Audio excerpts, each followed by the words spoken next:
Hello everyone, welcome to physics math. तो आज हम लोग एक क्वेश्चन डिस्कस करने वाले हैं जो आप लोग के स्क्रीन पर है।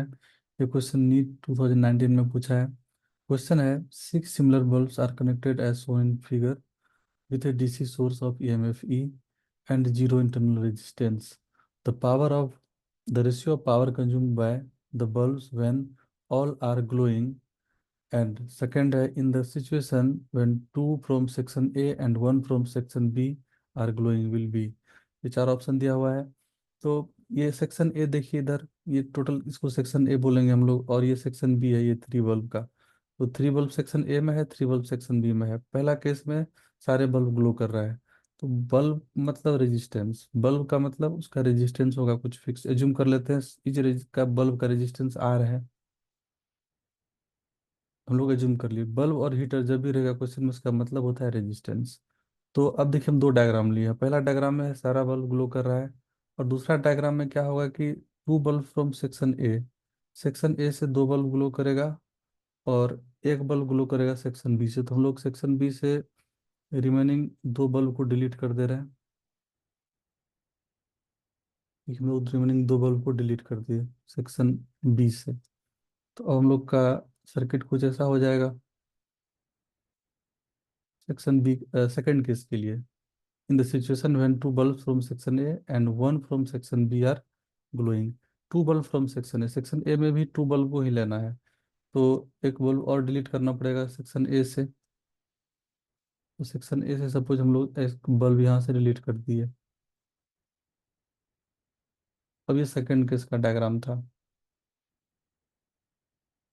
तो अब हम लोग क्या करेंगे, पहला केस में पावर फाइंड कर लेंगे। रेजिस्टेंस सबका आर है, तो ये तीनों जो रेजिस्टेंस है ये वाला, ये तीनों पैरेलल में हो जाएगा, और फिर ये तीनों भी पैरेलल में हो जाएगा। आर है ईच का रेजिस्टेंस, तो इस ब्रांच का रेजिस्टेंस R/3 आया, और इसका भी R/3 आया, पैरेलल में है तीनों। अब ये R/3 और ये R/3 सीरीज में हो जाएगा। तो इफेक्टिव रेजिस्टेंस हो जाएगा R/3 प्लस R/3। ये हो जाएगा 2R/3। तो बैटरी का वोल्टेज ई है, तो पावर क्या हो जाता है, वोल्टेज स्क्वायर बाय रेजिस्टेंस, तो E square divide by 2R/3। ये फर्स्ट केस का पावर है, इसको P1 बोल दिए। अब सेकंड केस में देखेंगे हम लोग यहाँ पर। रेजिस्टेंस देखिए, आर और आर पैरेलल में है, ये वाला दोनों रेजिस्टेंस। तो इसका इक्विवेलेंट R/2 आ जाएगा, और इसके साथ ये वाला है सीरीज में, ये आर हो जाएगा। तो आर इफेक्टिव यहाँ पर क्या हो जाएगा, R/2 प्लस आर। तो ये हो जाएगा 3R/2। अब इस केस में पावर को हम लोग P2 बोल दे रहे हैं। वो क्या होता है, voltage square by resistance. So E square by resistance, effective resistance कितना मिला है, 3R/2। अब पूछ रहा है क्वेश्चन में P1/P2। सो P1/P2 ये आ जाएगा E² divided by 2R/3 whole divide by second वाला पावर P2 है, E² डिवाइडेड बाय 3R/2। तो यहाँ से E² कैंसिल हो जाएगा, और ये हो जाएगा 2R/3, 3R/2 ऊपर जाएगा, इंटू ये नीचे वाला रेसिप्रोकल हो जाएगा यहाँ पर, तो 3R/2 ऐसा रहेगा। ये तो कैंसिल हो जाएगा, तो 3R/2 इंटू 3R/2, 3/2R। और यहाँ पर रेसिप्रोकल होने के बाद ये आ जाएगा एक्सप्रेशन हम लोग को,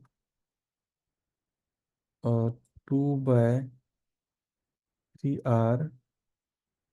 जस्ट ये रेसिप्रोकल हुआ तो 3/2R ऊपर वाला, और नीचे हो जाएगा यहाँ से 3R/2। तो अभी यहाँ पर कैंसिल हो करके ये हम लोग को रेशियो कितना आ जाएगा, ये आर और आर कैंसिल हो जाएगा, 9/4।